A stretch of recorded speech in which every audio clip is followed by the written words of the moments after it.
Welcome to the Scaling Japan podcast. I'm your host, Tyson Bettino. In today's episode, we're joined by Fariza Abidova, the founder of Trusted Corporation. About Trusted Corporation. Trusted Corporation is a Japan and Switzerland-based venture building firm that specializes in bridging Japanese and European enterprises to co-create scalable, commercially viable solutions in key industries such as clean energy, mobility, and industrial decarbonization. Leveraging extensive networks across both regions, Trusted Corporation acts as a strategic connector, bringing together global corporations, innovative startups, government bodies, and academic institutions. Before we start, here's a quick introduction to myself, your host. I'm the CEO of Smart Start Japan. We support setting up a company and back office in Japan. We also provide affordable advisory on raising capital, IPO, and other finance topics. I also run Scaling Your Company that provides courses and sales advisory and digital marketing agency services for the Japan market. If you need help, feel free to reach out. This will actually be our second episode with Fariza. And on today's episode, she'll share some of her personal journey in Japan, but also her insights from coaching Japanese companies on intercultural communication and valuable advice for non-Japanese startups navigating Japan's unique business culture. And when I thought about the topic of innovation in Japan, Fariza's the first person that came to my mind, as she's been doing that for many years and even aiding some of the biggest corporations in Japan. But Fariza, it's good to have you on again, and feel free to introduce yourself. Hello, everyone. I'm Fariza Abidova, originally from Uzbekistan, but I'm living in Japan for almost 20 years now. I came as a student, and after graduating Kobe University, I started two companies in Japan. I closed one after 10 years of running it, and now focusing on Trusted Corporation. Thanks so much for having me today in this podcast, and I'm looking forward to our discussion. Yeah, and I think you're an interesting guest because I think you're an example of a foreign entrepreneur who has been able to build a strong, big network and navigate with success with large Japanese corporations. Thank you. We are still trying, but always learning. Awesome. So I guess what inspired you to focus on accelerating innovation in Japan? Actually, the reason is from when I was working with large companies through my first business, most of them were working in the field of technology. And thanks to them, I started to be interested in the field of innovation and technology, even though my background is not tech. So as a hobby, I was visiting the innovation centers and R&D centers, just because I heard they developed technologies that we see in sci-fi movies. So it was just personal hobby. I wanted to see technologies that we see in sci-fi movies with my real eyes, right? And then it was very exciting. And when I was talking to engineers, they said all these technologies is nothing new. They developed it maybe 50 years ago. It's nothing, it's nothing recent. And it was it took my curiosity why it was developed 50 years ago and still we don't use it. Mm. Then I asked, okay, so when do you think we can commercialize it and we can use it, even normal people like us? And they said it might take another 100 years. And that was shocking for me. So I will never experience it while I'm alive. So what's the point? And it was kind of disappointing. At the same time, it got my interest to research further and deeper. What is the actual reason behind all this slow innovation, even though most of the technologies partially already developed 50 years ago? And then, of course, there are a lot of issues in terms of technology itself. They need to make it smaller, or they need to make the production cheaper, if not, Gotcha. there are some cases like in terms of, for example, hydrogen, there is no infrastructure, and building the infrastructure, who builds it, right? Able chicken situation. So there are a lot of issues, but more than the technology issue, I found out that even largest companies with a lot of money, big brand, a lot of engineers, they cannot invest all their resources in every technology they're developing. For example, big companies, they have like 20,000 patents, some of them, right? And it's impossible to develop all of them, even if it's like really high-tech, cutting-edge technologies. So they, even, in Japan and abroad, I, interviewed companies, and most of them, they said they want to collaborate with third party to reduce the cost, or to involve engineers or expertise from outside to speed up this process. But the problem was like because these companies focus on their own industry so far, like in the academia and industry, they have the network and information of their own industry, but they didn't know what's happening in the different industries, like I see. academia and also private businesses, right? And they said, we want to collaborate across different industries, across different countries, but we don't know what's going on, and we don't know how to involve with them and how to collaborate in terms of like IP, if they join to develop something, like how they will structure it. All these methodologies didn't exist like some years ago. It's rather new field, I would say. But You mean like collaborating with third parties, especially with innovation. yeah, like of course, Japanese companies, even European companies, they like involved academia in the innovation. But even if they, for example, collaborated with SMEs, they usually gave them specific tasks, right? Like, please develop I see. Yeah. with these specifications, like all that order was coming in detail, and they were developing only partially as a vendor, and then they were delivering it. But now this open innovation is completely different. Like this kind of specific orders doesn't come from big companies. It's rather coming from startups, coming from academia or other large companies saying, we want to solve this problem. We have these resources, technologies, but we are missing this part.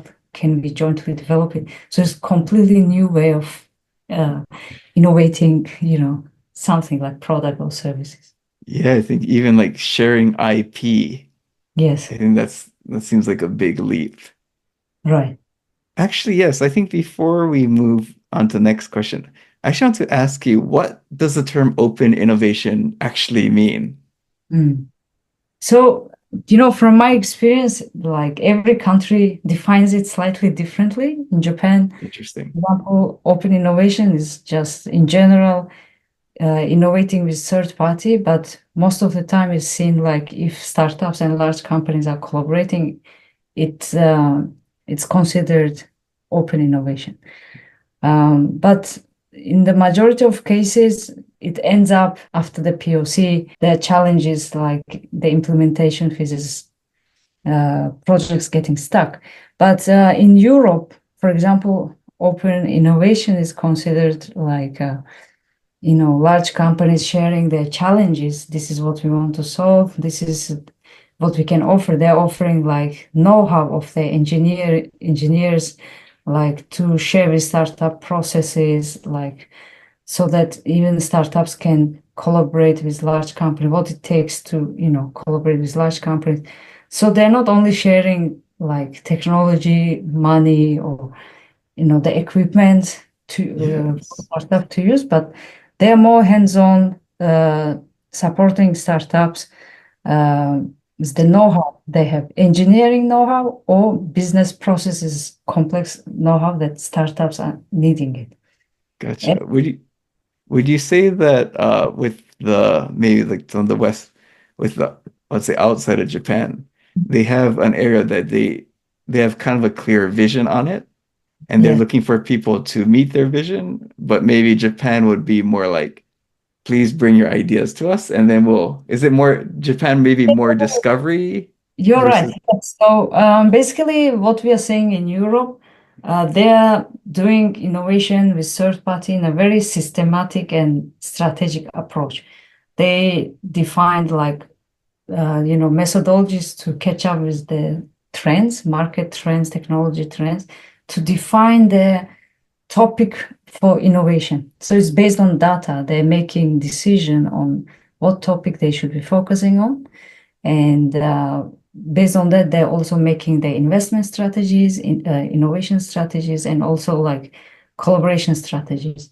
And they're like creating, for example, dedicated functions for each of these, roles. For example, our client, BMW or Bosch, for example, they have, of course, investing team, CVCs, and they have a venture client team, which is like in charge of partnerships with startups. I see. They don't invest, but rather as a client, they buy the existing solutions of startups. Oh, that's wonderful.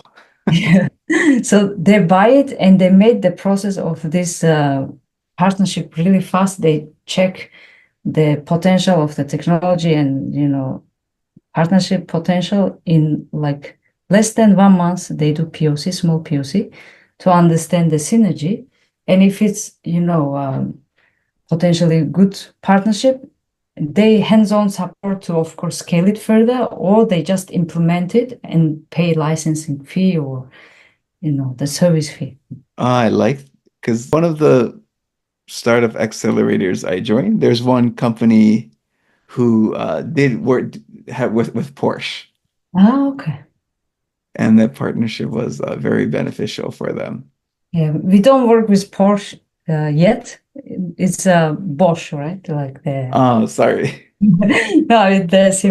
But yeah, so this kind of new methodology is coming out from Europe through Trial and Error, because even for European companies, they have accelerator, incubator function too, but it's rather a long-term like goal, right? They want to help startups grow so that they become their future potential like partners or potential clients for them. So they're like helping startup ecosystem grow through acceleration and incubation and investment.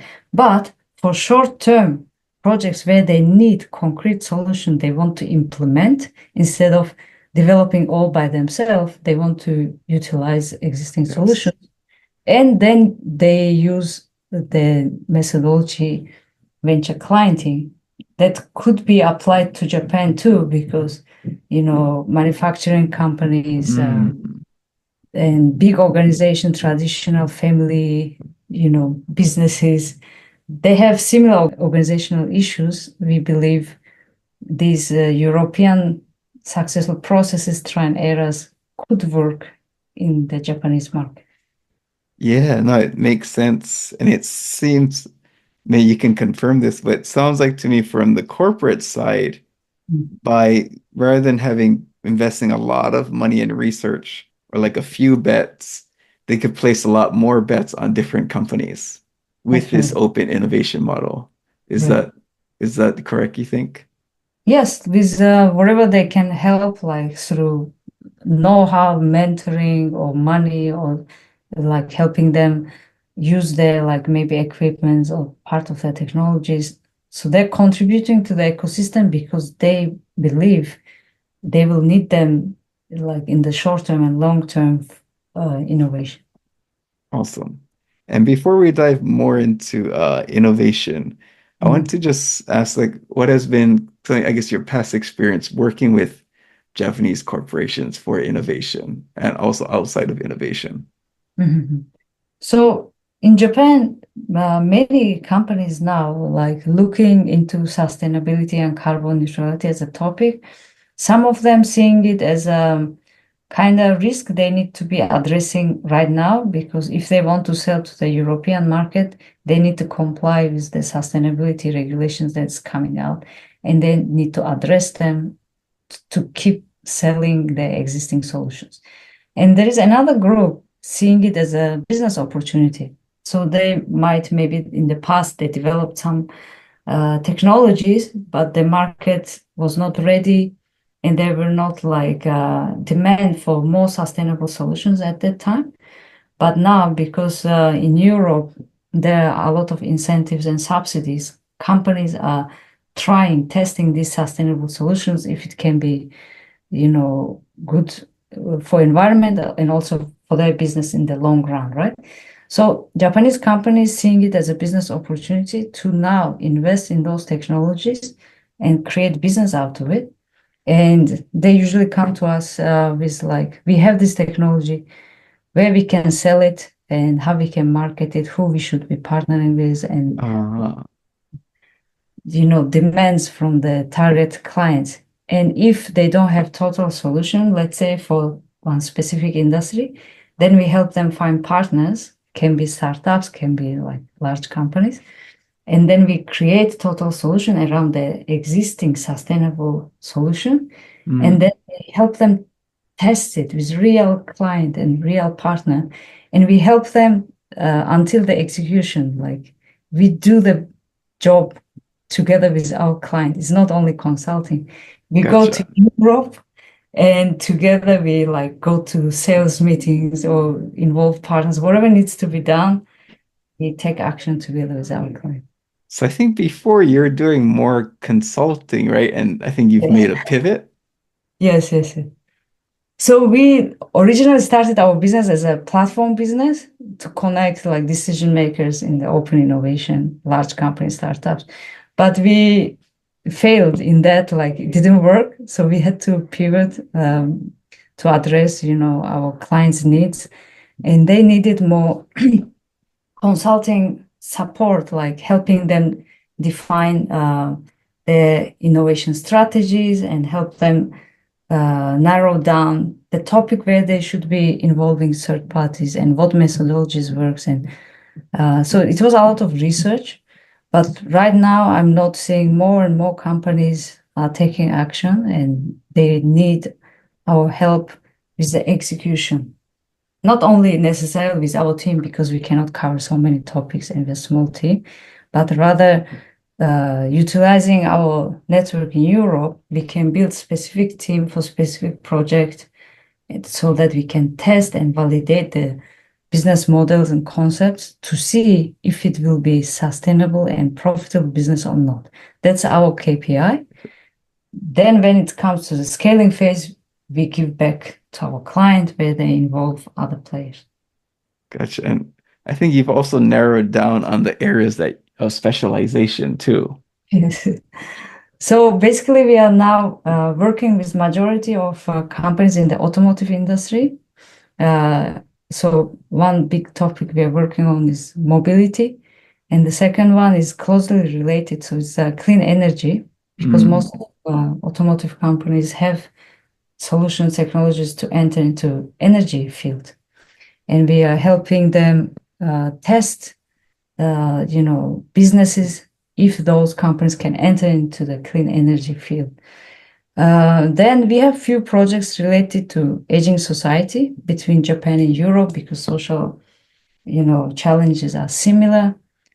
So I would say, yeah, these are the three big topics we are focusing on now. And from my incorporation business, we are seeing more inquiries come from the energy space. Interesting. Okay, so there is the trend you can Yes, compare there. from your side too. Yes, like in it's so I think that's the interesting thing about the incorporation business is we can sometimes see what types of companies actually want to enter Japan. Right, right. Yeah, I think there is good synergy between Japan and Europe, especially the like renewable, like hydrogen, those topics. So cool. No, thanks for sharing. I definitely wouldn't say it's a failure. I think it's the matching. I've seen a lot of companies try the matching, but it turns out it's not the matching. They really need help with what you provide now, which is actually the execution. Yes, yes. What are some maybe additional key challenges that Japanese corporations face when it Mm. comes to innovation? Mhm. So the challenges, of course, there's so many challenges. It's completely new for Japan, and like first organization change is taking time, right? Like there are many companies they don't have still like dedicated team and with clear strategy and budget. and decision-making authority yet. So it's like slowing down the progress, even though they find a lot of interesting technologies and startups for partnerships. They do first POC, and after POC, they're struggling to involve the right departments to implement it. And when it comes to implementation, as I said before, the topics of IP and also like risks, for example, if those startups like get acquired by another company or they get listed, wherever they invested so far in terms of money and time, it goes like, to zero, right? So there are risks too. And so there are a lot of, I would say, many Japanese companies are struggling with their internal kind of organization change preparation phase. But there are few percentage of companies who are successfully already collaborating with startups or other large companies.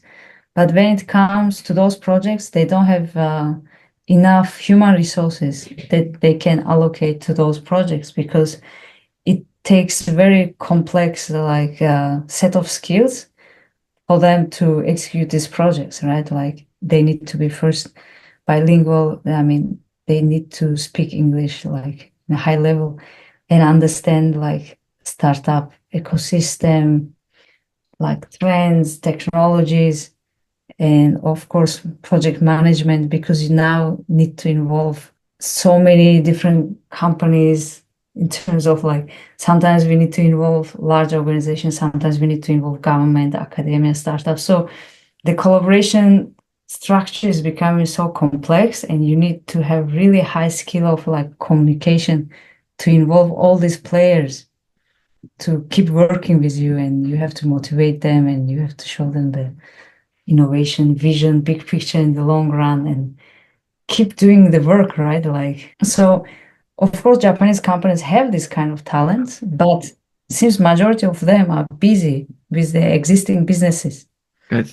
Yeah, I was gonna also Mm. gonna say like even if you were to put like a job ad like for Yeah, like like innovation officer, it's not like you're gonna get a lot of applicants. So even right. if there is the desire to do it. Yes. Oh no, that's really interesting. It's the understanding that they need to innovate. There is the desire, but there's yeah, for me just thinking about like the legal side, what you mentioned, or what happens, what if something happens to the startup, how do we Yeah. it's is there anything else that maybe other challenges that maybe only like an insider like yourself would know? Before we dive in, I wanted to thank today's sponsor, AIM B2B, and recommend them for anyone entering or expanding in Asia's intricate B2B market. AIM B2B is Tokyo's leading integrated marketing and PR agency. Since 2008, they've helped global brands thrive across Japan and APAC through intelligent strategies, data-driven implementation, and cultural expertise. Their proven adapt, implement, maximize framework builds trust through localized storytelling and drives measurable growth through strategic performance marketing. They're HubSpot certified, seasoned in account based marketing, paid media, GEO, SEO, and more. Ready to expand? That's AIM B2B. Always forward. Give a shout out to Robert and the team for supporting this podcast. Now back to the show. Yeah, I would say like the scale of the budget is too slow. I mean, too small. In Japan, for example, in innovation, there are a lot of like research needs to be done, and then you design the project and you test it, and there are a lot of try and errors. And I would say like the board of directors usually don't allow for innovation team to fail for long term. Like they give them chance to try like 2 3 years, but it's not enough because right now, if you want to innovate in some field, Mhm. you have to take in account like sustainability regulations, Oh industry yeah. regulations, and now, like of course, market needs becoming really complex, and they need to address like from gathering parts of the technologies or whatever they want to sell, they have to redesign the supply chain from where they're gathering the parts, and after the end user uses it, where it's going in the environment. They have to track it, visualize it, and Uh, really report it to also like their clients and government. So now selling some services, a product is not as simple as it was like a few years ago. And gotcha. in order to innovate, be something unique and address to these regulations and market Yes. needs, you have to test it like for longer.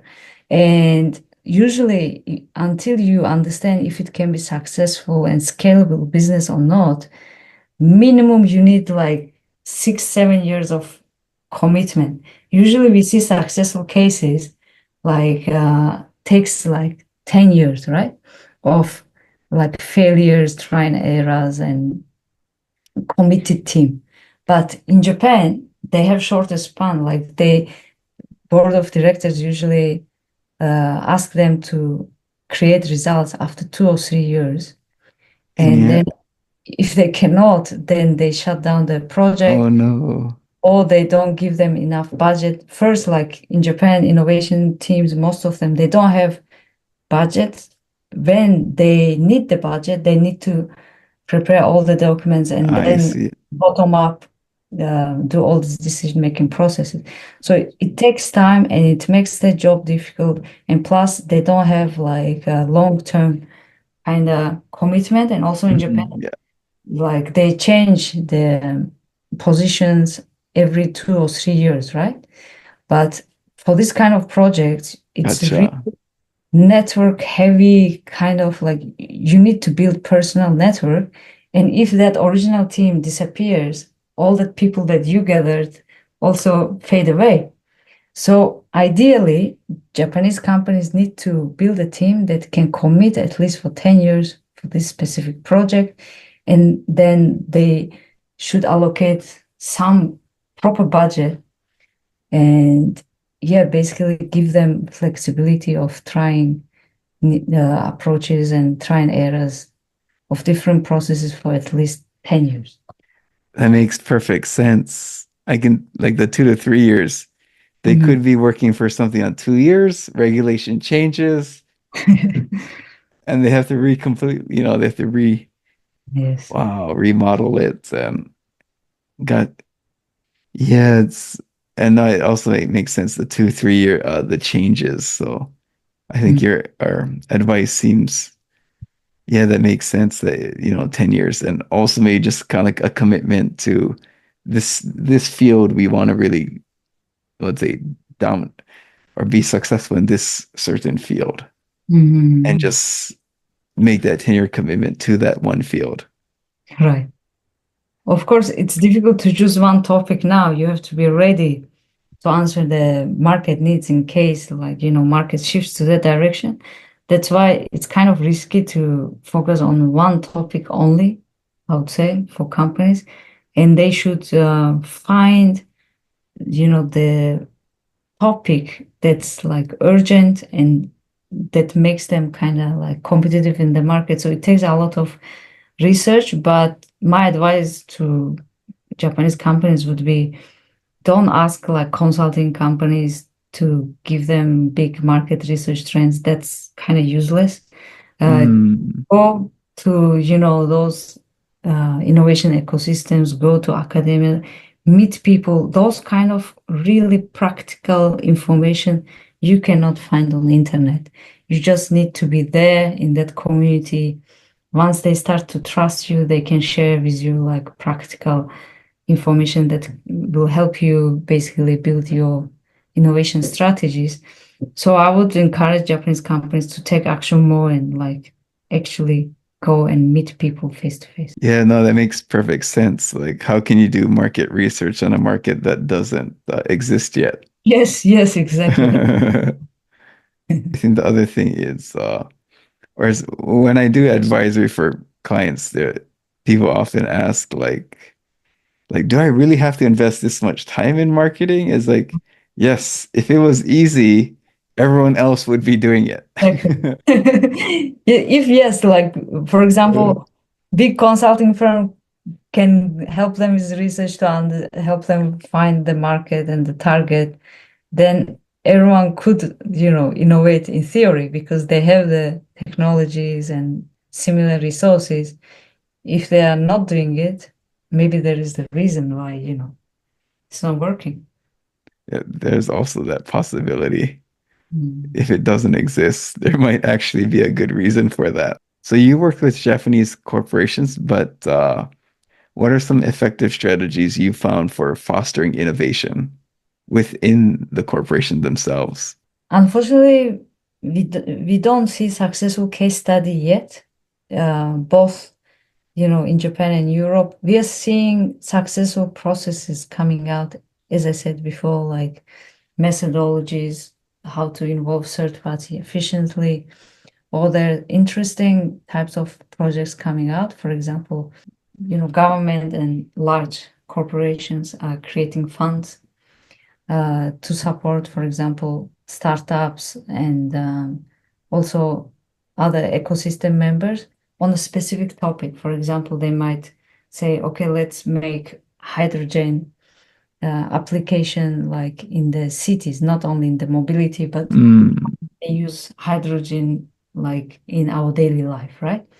So they're choosing this kind of one big topic and they're bringing money both from government and the private companies and they're supporting like startups or academia who might get involved in those projects with real money, with real like topic. And also if they come up with some interesting solutions, the city is giving the whole city as a test field to I start see.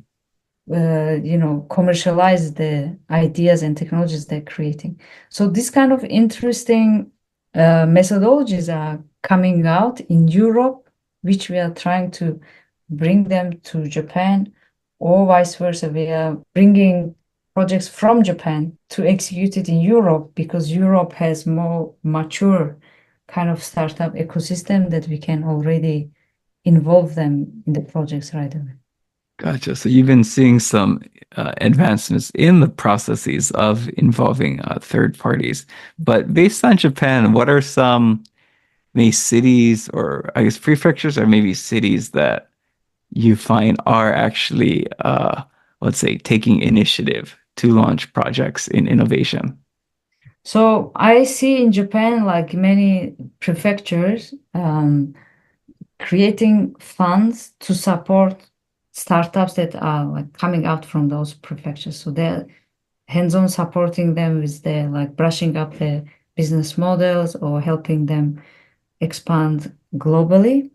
So rather than creating the strategic ecosystem like a platform and identifying the topics, I see in Japan they are more hands-on supporting startups with the fundings they have. Gotcha. Yeah, and I know Kobe or Jetro is definitely doing that. I know Kobe is as well. Yeah, Hiroshima, Tsukuba, Ibaraki, all those, of course, like Osaka, Fukuoka.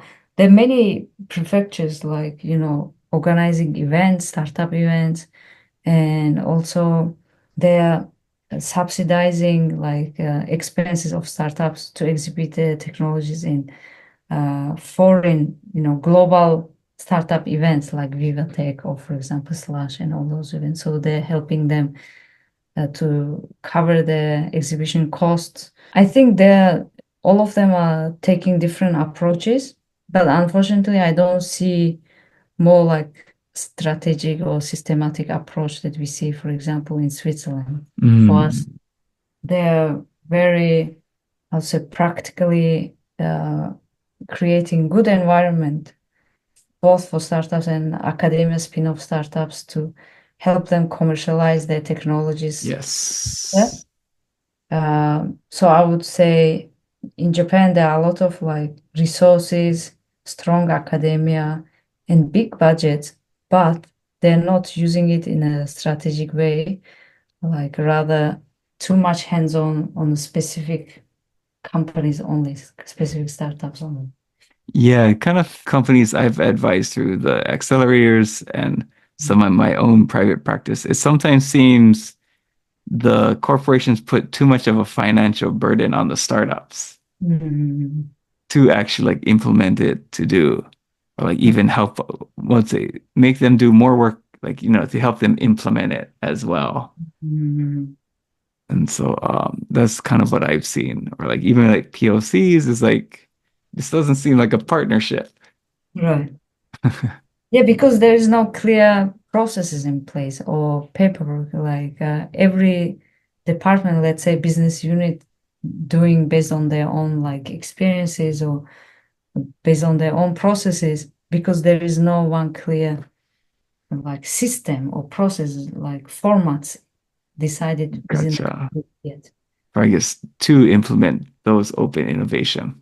Yes, even for POC, right? So Yeah. everyone is defining the scope of the POC, KPIs, all expectations completely based on that business units teams, like assumptions, experience, past experiences they have.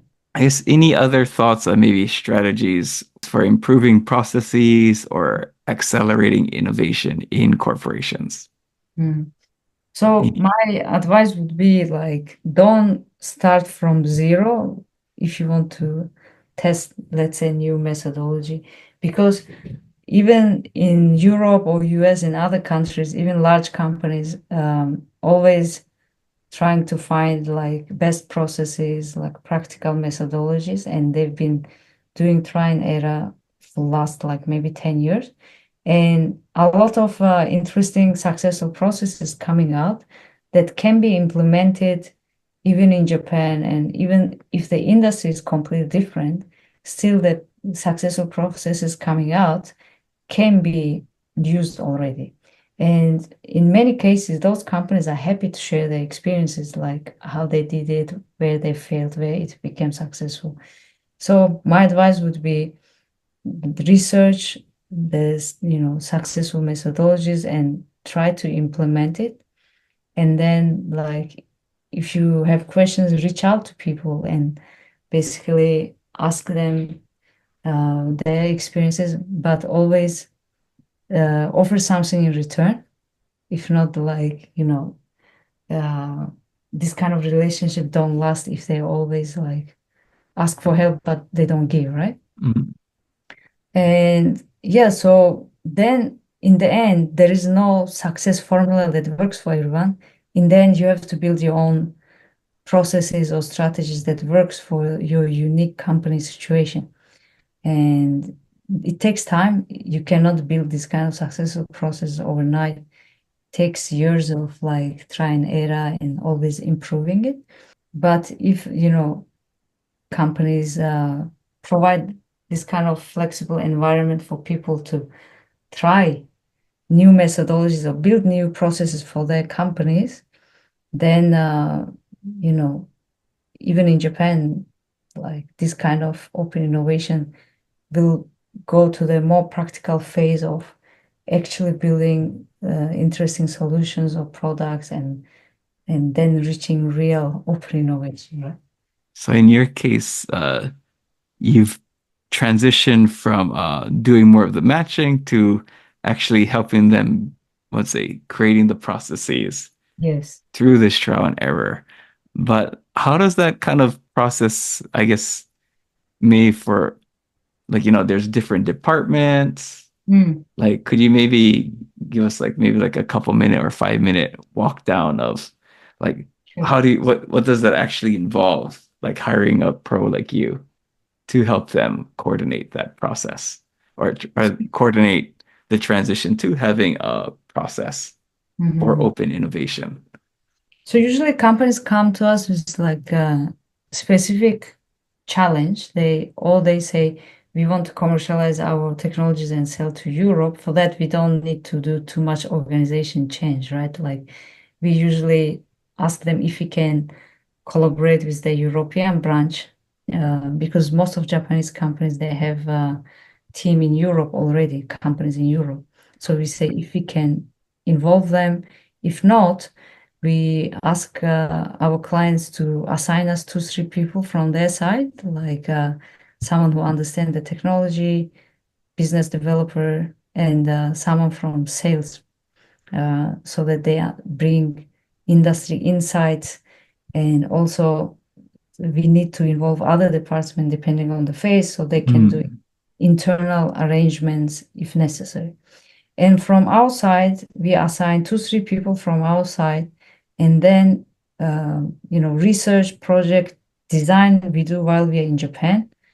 If necessary, we go together to business trips to meet potential partners, potential collaborators, and also to choose ecosystems that we can bring our project, Mm. depending on the resources we need. Sometimes we need maybe like technology, sometimes we need maybe fundings, or we want to be close to the academia. So we choose a place, and then we go and visit those ecosystems that we identified to feel if there is also to feel the chemistry, if the vibe is there, for long-term collaboration.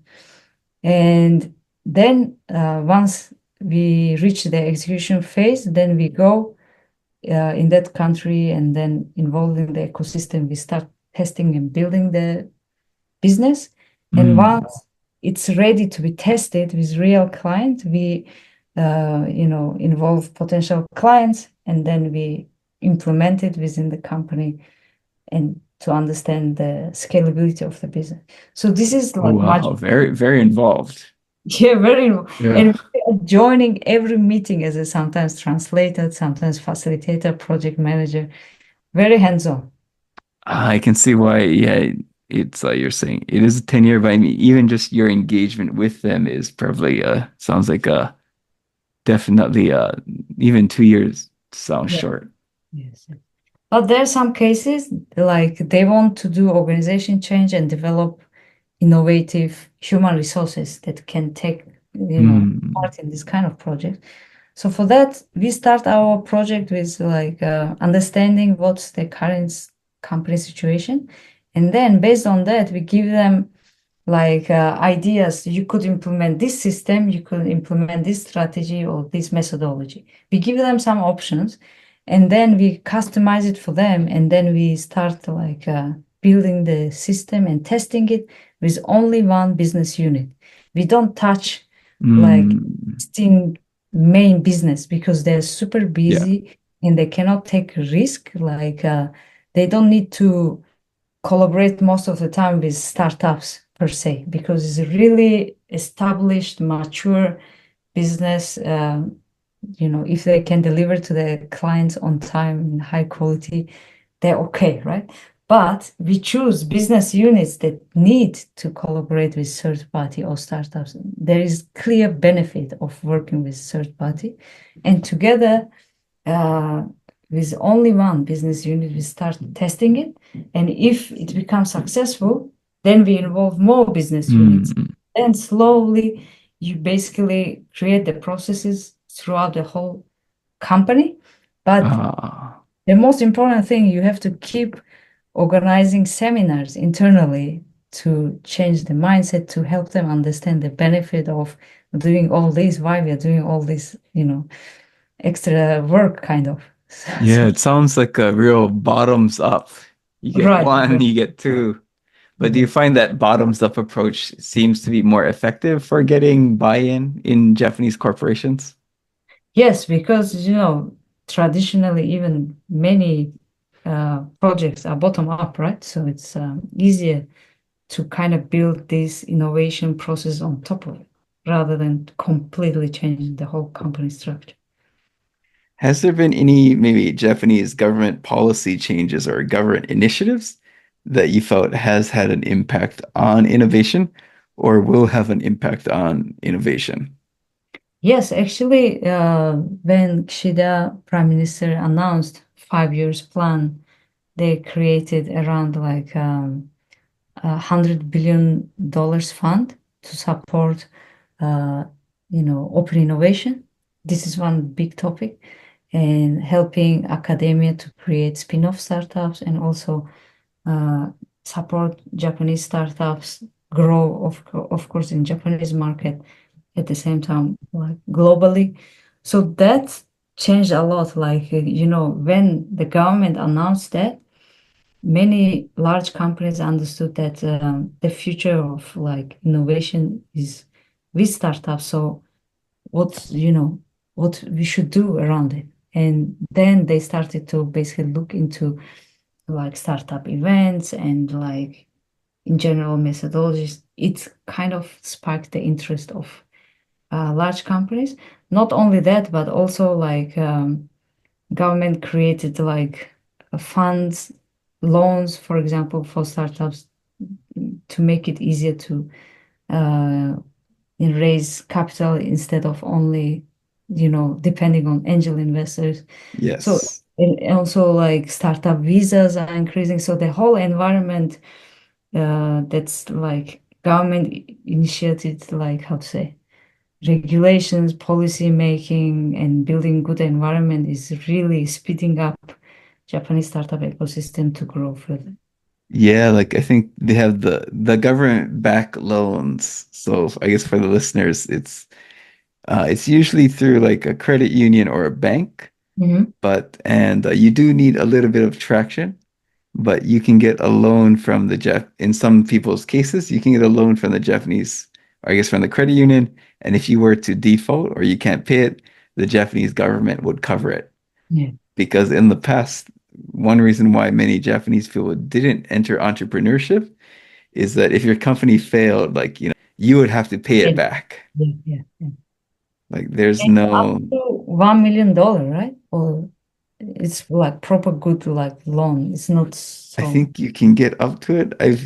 I think 30 million, 40 million is pretty common. Mhm. And I would say 10 million as was. Depending on your company, I would say 10 is probably the more common, but you can get 30, 40. And I think there has been companies who've also raised much more than that, Mhm. but it's pretty good. And that's something my company could help with as well. Nice. Yes, there are a lot of good environment now. Even, I used one of those as a foreigner. Like if you have your business in Japan, like, you can equally access to all these fundings and support the government is offering because your company will be considered as a Japanese company. So if Mm, you're a foreigner, doesn't matter, you can have the same rights and like access. gotcha. As long as, yeah, you're incorporated here. Yes. So we've covered some areas that, government is helping, but what are some areas you think Japan could, as a whole, maybe do better to accelerate innovation across industries? And I think you gave one great example from the corporate front Mhm. using, I think, the Europe example. But Mhm. any other thoughts on Yeah, I how think to? of course like English communication is really still a big barrier even in open innovation field. Like unfortunately, even if we design interesting projects and help them find like partners from Europe, when it comes to communication and project management, we need English speaking talent more. Mm, And another thing is the mindset thing. For example, many Japanese companies are sending like dispatch team to different ecosystems, and the main mission is to gather information, to research, right? What kind of technologies are coming out and what's happening in that ecosystem. So they focus too much on this research, and they uh, don't proper like relationships, and they don't contribute too much to the ecosystem because they are sent as a researcher and they cannot integrate in those ecosystems. So it's kind of a waste of opportunity. So I would say when you are sent to abroad as a innovation team, dispatch team, just always think of what I can get from this ecosystem, let's say research, information, and also think what I can give back to this ecosystem. It doesn't necessarily mean money or some concrete project, but rather some useful information from Japan side, or if they are wanting like maybe to connect with Japan, introduce people that you might know from another company, or like always like thinking of like what I can contribute and give back to them. That attitude, that relationship building will help them basically attract interesting collaboration opportunities, or in the long run work on interesting projects, right? So that would be something I'm seeing in most of the cases, a big barrier, language problem, and this attitude of like, uh, how they are getting involved with the ecosystems. Yeah, because I know Jetro has been sponsoring programs where they do send Japanese companies overseas. Mhm. And I mean, I think it's good for the exposure. I've helped one company that got that exposure, so it was fun. So I enjoyed it.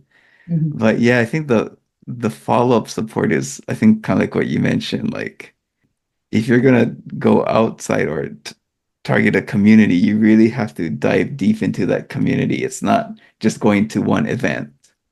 Mm. And I guess I thought if you maybe for like some of the startups listening, do you have maybe any tips on how they can better engage a large corporation for Yeah. an open innovation project, or any tips to help them working with corporations with open innovation? I would advise them to find companies, not necessarily only in Japan, but in any like global market that has clear innovation like strategy and functions. If they have dedicated team and if they have clear topic and processes in place, check that first how they're doing it, so you don't waste time basically with complex like communication. So choose more established open innovation projects first, and then start building your track record from there. But if you have some companies in mind that they don't have this kind of clear function or dedicated team, then basically start small with the POCs and involving one business unit, as I said before, and do a lot of like internal communication, hands-on, to help them understand why they should be working with your company and what are the benefits. And in most of the time, if you have like track record with other companies and case studies, and also giving clear idea of how these companies can work with your company, like showing them clear methods. If you say we are flexible, even for them, it's difficult to imagine how they can work with you. So even if your company can do a lot of things flexibly, choose like plan A, B, C, let's say, and start the conversation from there so it's easy for everyone who will be involved. Gotcha. Kind of provide those packages. Yeah. And I guess for like in your experience with like timelines, like Mhm. what is the typical timelines? I think just a company where the infrastructure is kind of set up already, how Mhm. long would it take, you think, to get a POC versus one that doesn't have the infrastructure and it's their Mhm. first time? Like how long? Of course, I know it depends on the case, but do you see like differences in timelines for getting started? Yes, for example, in now most of European companies have like clear processes, and it takes usually 1 month to complete the Wow. POC. And even after 1 month, if it's like software or something like easily can be implemented without touching the existing businesses and Mm, without too much risk, it can be implemented within 6 months. But if it's like something like that can impact their production line and it can impact their whole business, mm, it can take up to 2 years or 3 years. yeah.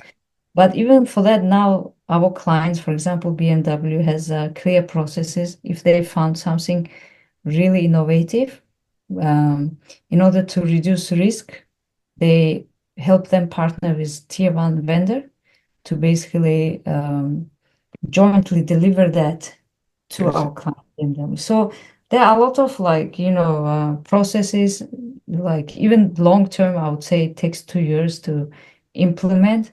But in Japan, probably to have the first POC, it takes 6 months if they don't have clear processes.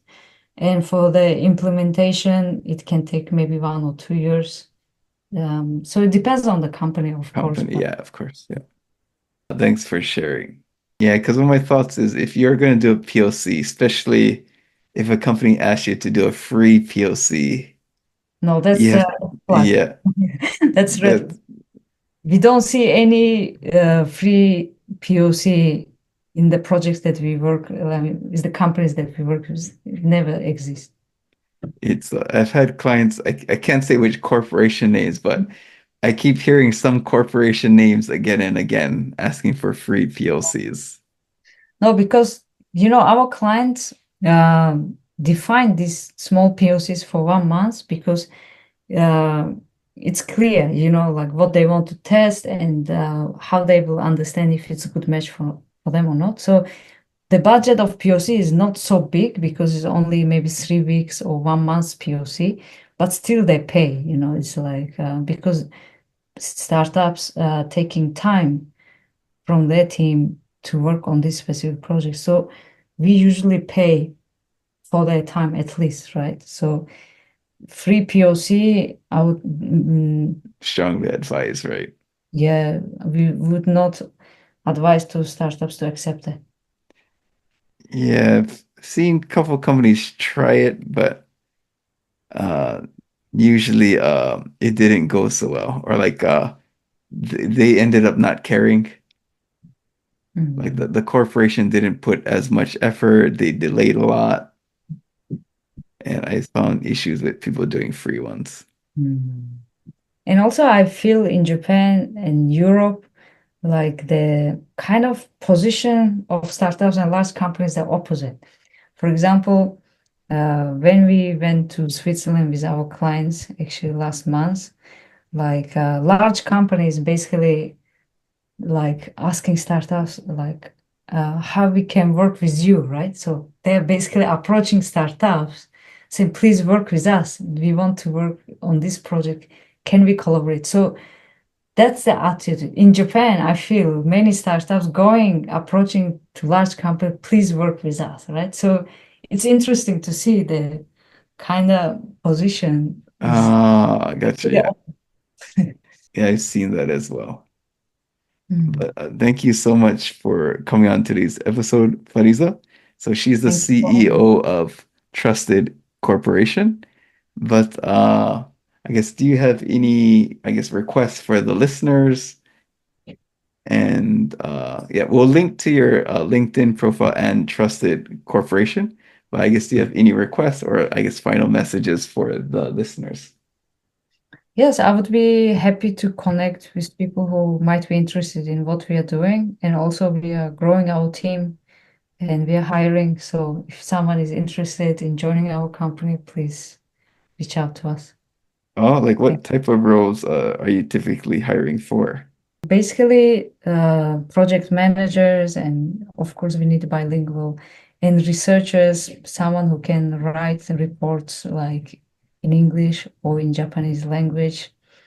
And in general, like we need problem solvers, like people who like to solve complex problems, but don't mind to do like, boring jobs, like even if it's needed to translate some documents or localize something, because we are hands-on doing what needs to be done. We roll our sleeves and we get things done. So that kind of mindset, I think, is really important in the project that we are working Awesome. Actually, I have a person to introduce you to who on. Please. might be able to, they provide a service that they have a network of researchers who Ah, are current PhD students nice, and nice. graduate students. So I'll make that introduction. Let's But do it. so glad to have you on. Thank you. Have a nice day. Okay, thanks so much, Tyson, for today.